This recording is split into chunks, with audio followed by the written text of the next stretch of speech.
ஆச்சி மசாலா. எந்த சமையலும் ருசி தேடும் ரகசியம் 20 ரூபாய்.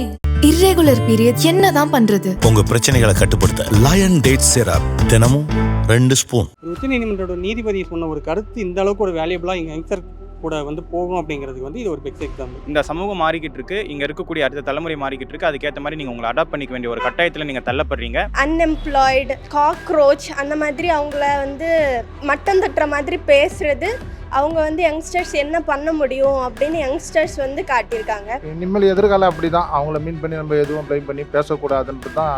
மாற்ற வேணும்னா அங்கேயும் ஒரு புரட்சி நடக்கும். நேஷனல் பார்ட்டி அவங்களோட அதிகமான ஒரு ஃபாலோவர்ஸ் வச்சிருக்காங்கனாக்கா அப்போ அவங்களுக்குள்ள ஒரு இன்ஃபினிட்டி கிரியேட் ஆகும். ஸோ நம்மளை விட இவங்க பெரிய லெவலில் இருக்காங்க. அதே இம்பாக்ட் தமிழ்நாட்டில் கிரியேட் ஆச்சு. ஸோ ஒரு யங்ஸ்டர்ஸ் எல்லாமே சேர்ந்து ஒரு பொலிட்டிக்கல் பார்ட்டி இது பண்ணி அவங்க ஒரு ஆட்சிக்கே வந்திருக்காங்க. நம்ம தமிழ்நாட்டிலையும் இப்போ நடந்திருக்கக்கூடிய அந்த மாற்றத்தை நம்ம பார்க்குறப்ப அவங்களுக்கு எங்களுக்கு இமிடியேட்டான ஒரு ரிலீஃப் தான் தேவையை தவிர நீங்கள் பர்மனெண்ட்டாக கொண்டு வர எதுவுமே தேவையில்லை.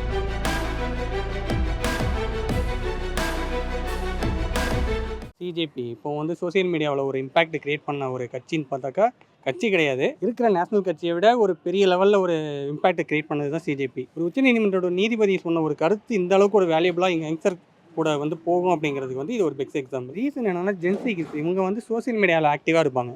அதை தாண்டி இன்னொரு பொலிட்டிக்கல் பார்ட்டியோட இஷ்யூஸ் இதெல்லாம் பொலிட்டிக்கல் ரிலேட்டடாக மட்டும்தான் யோசிப்பாங்க. இதை ஒரு பேஸ் லெவலில் இருக்கிற ஒரு ஜென்சி கிட்ஸ் இல்லை ஒரு யங்ஸ்டர்கிட்ட அதை சேர்க்க முடியுமான்னு பார்த்தா அது முடியவே முடியாது. பிஜேபி விட இவங்க அக்கௌண்ட் ஸ்டார்ட் பண்ண ஒரு 1 வீக்கில் ரொம்ப பீட் பண்ணிட்டு ஒரு 20 மில்லியன் சம்திங் அந்த மாதிரி போயிட்டுருக்காங்க. இப்போ இருக்கக்கூடிய ஜென்ரேஷனில் எல்லா மாற்றங்கள் கொள்கை ரீதியாக இல்லாமல் உடனுக்குடன் நடக்கணும் அப்படிங்கிற ஒரு எண்ணங்களில் இருக்காங்க. ஸோ அந்த கொள்கை ரீதியாக அப்படிங்கிறது இப்போ தேவையில்லை. அது நம்ம எல்லா இடத்துலையும் பார்க்கலாம்.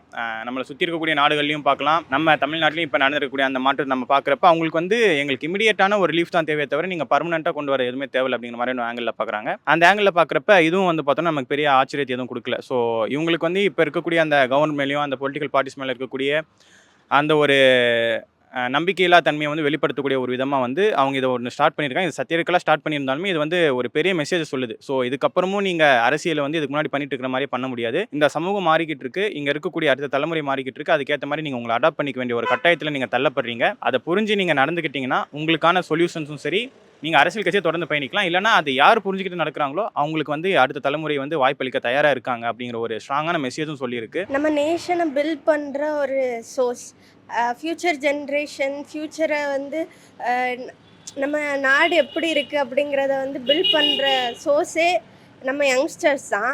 ஆனால் நம்ம யங்ஸ்டர்ஸை பற்றி ஒரு அஃபிஷியல், ஒரு ஹையர் பொசிஷனில் இருக்கிற ஒரு அஃபிஷியலே அன்எம்ப்ளாய்டு, காக்ரோச் அந்த மாதிரி அவங்கள மட்டம் தட்டுற மாதிரி பேசுகிறது, அவங்க யங்ஸ்டர்ஸ் என்ன பண்ண முடியும் அப்படின்னு யங்ஸ்டர்ஸ் காட்டியிருக்காங்க. அவங்களால எவ்வளோத்துக்கு அவங்களோட இதை யூஸ் பண்ண முடியுமோ அவ்வளோத்துக்கு யூஸ் பண்ணி சோஷியல் மீடியா மூலமாக அவங்களால என்ன பண்ண முடியும்னு அவங்க காட்டியிருக்காங்க. சிஜேபி அப்படிங்கிறது ஒரு இளைஞர்களை நீங்கள் ஒரு சின்னதாக அவங்க மேலே ஏதாவது ஒரு பொறியை தட்டி விட்டீங்கன்னா அது எங்கே நிற்கும் அப்படிங்கிறதுக்கு ஒரு மிகப்பெரிய எக்ஸாம்பிள் தான் இந்த சிஜேபி அப்படின்னு சொல்லி நினைக்கிறேன். யங்ஸ்டர்ஸ் இப்போ மீடியாவை தான் ரொம்ப நம்புகிறாங்க. ஸோ எப்படின்னா அவங்க சொல்கிறது உண்மையாக இருக்கும், மாற்றி மாற்றி எல்லோரும் ஷேர் பண்ணிக்கிறதா இருக்கட்டும், எல்லாமே அதில் தான் பார்க்குறாங்க. ஸோ எல்லாருக்கும் அதை தான் தோணும், இதுதான் இருக்கும் அப்படின்னு. அவங்க அதை பார்த்து தான் நம்புகிறாங்க. அப்போது எதுக்கு இவங்களை பார்த்து பயந்து போய் ட்விட்டரை அவங்க இது பண்ணிட்டாங்களா கவர்மெண்ட்டு அப்படின்னு தான் தோணுது. காலம் இளைஞர்கள் வழியில் தான் போயிட்டுருக்கு. இப்போ அவங்க தான் மாற்றத்தை உருவாக்குறாங்க. இப்போ பார்த்தீங்கன்னா இப்போ அரசியலில் கூட இப்போ விஜய் சாதிச்சிருக்காரு. அவரும் இளைஞர் சமுதாயத்தை தான் உருவாக்கியிருக்காரு. இனிமேல் எதிர்காலம் அப்படி தான். அவங்கள மீன் பண்ணி நம்ம எதுவும் ப்ளைம் பண்ணி பேசக்கூடாதுன்றது தான் என்னுடைய இது. அதான் சமுதாயத்தில் இளைஞர்களை ரொம்ப கீழ் நோக்கி தான் பார்த்துட்ருக்காங்க. அவங்கள இவங்களால் எதுவும் செய்ய முடியாது, எதுவும் சாதிக்க முடியாது அப்படின்ற மாதிரி தான் நினைக்கிறாங்க. இவங்க ஒன்றுமே இல்லை, ஒரு சிம்பிளாக ஒரு விஷயத்தை ஸ்டார்ட் பண்ணி ஒரு அரசியல் கட்சி பிரபலம் அடையிறதுக்குள்ளே இவங்க அதுக்கு மேலே பிரபலம் அடைஞ்சிட்டாங்க. டபுள் மடங்கு எங்கேயோ போயிட்டாங்கன்னும் போது இப்போ இளைஞர்களை நம்ம சாதாரணமாக நினச்சிடக்கூடாதுன்னு தான் நம்மளுடைய கருத்து. அது மேற்கொண்டு பார்த்தீங்கன்னா எதிர்காலம் இனிமேல் அவங்க கையில் தான் இருக்குது. நம்ம எது பேசும்போது கொஞ்சம் யோசித்து பார்த்து தான் பேசணும். இந்த காக்ரோச் ஜனதா பார்ட்டியோட அக்கௌண்ட்டை இப்போது கவர்மெண்ட் முடக்கியிருக்கு. இப்போ அவங்க அப்படி பண்ணாங்கன்னா அது திரும்பவும் இவங்களே வளர்த்து விடுற மாதிரி ஆகிடும். அப்போ அது இன்னும் அது திரும்பவும் வேற ஒரு பேர் வச்சு திரும்பவும் அதை இன்னும் பெருசாக கொண்டு போவாங்கன்னு தான் தோணுது. ஆனால் ஜென்சி கிட்ஸ் தான் அவங்க சோஷியல் மீடியா நிறையா யூஸ் பண்ணுறாங்க, ரொம்ப அதில் ஸ்பெண்ட் பண்ணுறாங்க, டைம் ஸ்பெண்ட் பண்ணுறாங்க. அதே மாதிரி அவங்க நம்மளை ஒரு இது சொல்லிட்டாங்க அப்படிங்கிற ஒரு விஷயம் வந்து அவங்க ரொம்ப இதாக எடுத்துக்கிறாங்க. அந்த எடுத்துக்கிறாங்க எப்படி நீங்கள் சொல்லலாம் அப்படிங்கிற மாதிரி இது எடுத்துக்கும் போது அவங்களுடைய இதை காட்டியிருக்காங்க. நாங்கள் எங்களுடைய ஸ்ட்ரென்த்தை பாருங்கள், உங்கள்கிட்ட காட்டுங்கிற மாதிரி காட்டின மாதிரி தான் தெரியுது. ஏன்னா இளைஞர்கள் வந்து இப்போ யங்ஸ்டர்ஸ் தான் அதிகம் இப்போ இருக்குதுல்ல, தமிழ்நாட்டிலையும் சரி இந்தியாவிலையும் சரி யங்ஸ்டர்ஸ் அதிகம். இப்போ யங்ஸ்டர்ஸ்லாம் ஒன்றுக்கு ஒன்றா கண்டிப்பாக அதெல்லாம் நடக்கும்னு அது இப்போ நிரூபிச்சிட்டாங்க யங்ஸ்டர்ஸு. பிஜேபி விட இப்போ வந்து இப்போ யங்ஸ்டர்ஸ் தான் அதிகம் இது இருக்குது. அதனால் ஸோ மாற்றம் வேணும்னா கண்டிப்பாக யங்ஸ்டர்ஸ் வந்து புதுசாக ஒரு கட்சி கூட ஆரம்பிக்க வாய்ப்பு இருக்குது, என்னோட பாயிண்ட் ஆஃப் வியூவில் சொல்கிறேன். இருக்கிற கட்சிகள் எல்லாமே புதுசாக வரவங்க மேலே குற்றச்சாட்டை தான் வைக்கிறாங்க. இப்போ நீங்கள் பிஜேபியே எடுத்துக்கிட்டீங்க அப்படின்னு சொன்னால், இந்த காக்ரோச் ஜனதா பார்ட்டியை வந்து உருவாக்கினவர் ஆம் ஆத்மி கட்சியில் இதுக்கு முன்னாடி செயற்பட்டார், அந்த குழுவில் இருந்தார். அதையும் கடந்து அவர் வந்துட்டு ஒரு அமெரிக்க இந்தியனாக இருக்கலாம், இது அமெரிக்காவினுடைய ஒரு சதியாக இருக்கலாம், இது அயல் நாட்டு சதியாக இருக்கலாம், இது ஒரு நேரேட்டிவ் செட் பண்ணுறாங்க. இந்த மாதிரியெல்லாம் நிறைய விஷயத்த பிஜேபி தரப்புல இருந்து சொல்லப்படுறத நம்ம பார்க்கக்கூடியதாக இருக்குது. அதாவது புதுசாக ஒரு விஷயம் வரப்போ மக்கள் தங்களுக்கு தேவையான ஒரு புதிய விஷயத்தை வந்து சூஸ் பண்ணுறப்போ என்ன ஆகுது அப்படின்னு சொன்னால், இப்போ இருக்கிறவங்களுக்கு, அதாவது இப்போ ஆட்சியில் இருக்கிற எந்த கட்சியாக இருந்தாலும் நான் பொதுவில் தான் சொல்கிறேன், அவங்களுக்கு ஒரு பயம் வந்துடுது, எங்கடா இவங்க நம்மளை தாண்டி போயிடுவாங்களோ. அதனால என்ன பண்ணுறாங்கன்னா, இவங்க மேலே மக்களுக்கு என்ன கோபம் இருக்குது அப்படிங்கிறத அனலைஸ் பண்ணாமல் மற்றவன் மேலே என்ன குற்றம் இருக்கிறது அப்படிங்கிற அந்த குற்றம் சுமத்தல்லையே வந்து இவங்களோட விஷயமெல்லாம் முடிஞ்சு போயிடுது. இது வந்து ஒரு பயமாக கூட இருக்கலாம் அப்படின்னு சொல்லிட்டு என்னோட பாயிண்ட் ஆஃப் வியூ. திடீர்னு இப்படி ஒரு கட்சி ஸ்டார்ட் ஆகி 1 வீக்லேயே 20 above ஃபாலோவர்ஸ் இருக்கும்போது சடனாக ஒரு டக்குன்னு எல்லாரோட வியூவும் சேஞ்ச் ஆகும்ல. ஸோ அந்த மாதிரி ஒரு பயமாக கூட இருக்கலாம் அப்படின்னு சொல்லிட்டு எனக்கு தோணுது பர்சனலாக. இது வந்து அஃபீஷியலாக ஒரு பேர் தான் கவர்மெண்ட்டுக்கு. என்னென்னா, ஒரு நேஷ்னல் பார்ட்டி அவங்களோட அதிகமான ஒரு ஃபாலோவர்ஸ் வச்சுருக்காங்கனாக்கா அப்புறம் அவங்களுக்குள்ள ஒரு இன்ஃபினிட்டி வந்து க்ரியேட் ஆகும். ஸோ நம்மளை விட இவங்க பெரிய லெவலில் இருக்காங்க, அதே இம்பாக்ட் தமிழ்நாட்டில் க்ரியேட் ஆச்சு. ஸோ ஒரு யங்ஸ்டர்ஸ் எல்லாமே சேர்ந்து ஒரு பொலிட்டிக்கல் பார்ட்டியை வந்து இது பண்ணி அவங்க ஒரு ஆட்சிக்கே வந்திருக்காங்க. ஸோ இதே மாதிரி அடுத்து இந்தியாவிலையும் நடக்குமாங்கிறதுக்காக தான் ஒரு பயம் தான். அந்த ஐ திங்க் மோர் பீப்புள் வந்து அவங்க கூட கனெக்ட் பண்ணிக்க முடியுது. யங்ஸ்டர்ஸ் வந்து இப்போ வந்து ரொம்ப யுனைட்டடாக இருக்காங்க அப்படின்னு ஃபீல் பண்ணுறேன்.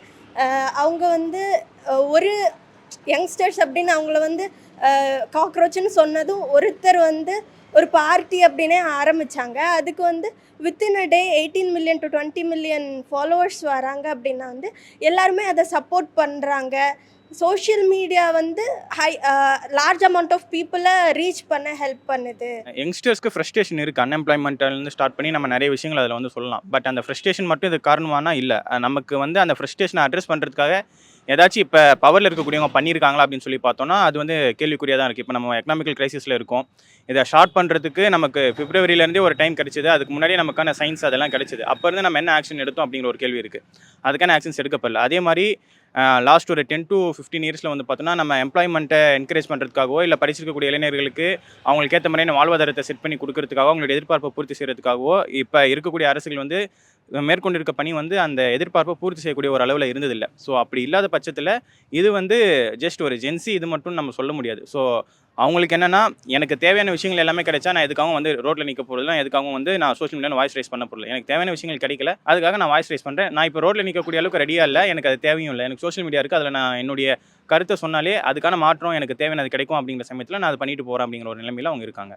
பயமாக கூட இருக்கலாம், பயம் கொடுக்குறாங்க இப்போ யங்ஸ்டர்ஸ். ஏன்னா நிறைய பேர் இப்போ மோடி வரக்கூடாதுன்னு தான் எல்லாம் நினைக்கிறாங்க. ஸோ அதுக்காக பயம் ஆரம்பிக்கிறதா இங்கேருந்து தொடங்குறதா நான் நினைக்கிறேன். மாற்றம் வேணும்னா அங்கேயும் ஒரு புரட்சி நடக்கும், பார்க்கலாம். நம்ம எல்லாருமே சொல்லிட்டு இருந்தாங்க, தமிழ்நாட்டு தேர்தல் களத்தில் கூட கூடுற கூட்டமெல்லாம் வாக்கா கன்வெர்ட் ஆகாது அப்படின்னு சொல்லி. இப்போ இவங்க வந்து ஃபாலோவே பண்ணியிருக்காங்க. இது வந்து என்ன மாதிரியான இம்பேக்டை கொடுக்கும் அப்படிங்கிறத நம்ம நிச்சயமாக பொறுத்திருந்து தான் பார்க்கணும். யங்ஸ்டர்ஸ்க்கு நிறைய எங்கள் பிரச்சனைகள் இருக்குது. பிரச்சனைகள் இப்போ இருக்கும் போது வந்துட்டு எப்படியும் கவர்மெண்ட்டுக்கு அகேன்ஸ்டான குரூப் அப்படிங்கிற குரூப்னு சொல்ல முடியாது, பார்ட்டிகள், ஸோ ஒரு விஷயங்கள் இருக்குது எல்லா நேரத்துலையும் எல்லா காலத்துலையும் இருக்க தான் செய்யும். அந்த மாதிரி இப்போ வந்து பார்த்தா ஜென்சிஸ் வந்துட்டு அவங்களுக்கு சில பிரச்சனைகள் இருக்குங்கிறதுனால நாங்கள் வந்து அட்ரஸ் பண்ணலை அப்படின்னு சொல்லிங்கனால அவங்க பண்ணியிருக்கலாம். ஆச்சி மசாலா எந்த சமையலும் ருசி தேடும் ரகசியம் 20 ரூபாய். இர்ரெகுலர் பீரியட் என்னதான் பண்றது? உங்க பிரச்சனைகளை கட்டுப்படுத்த லயன் டேட் சிரப் தினமும் 2 ஸ்பூன்.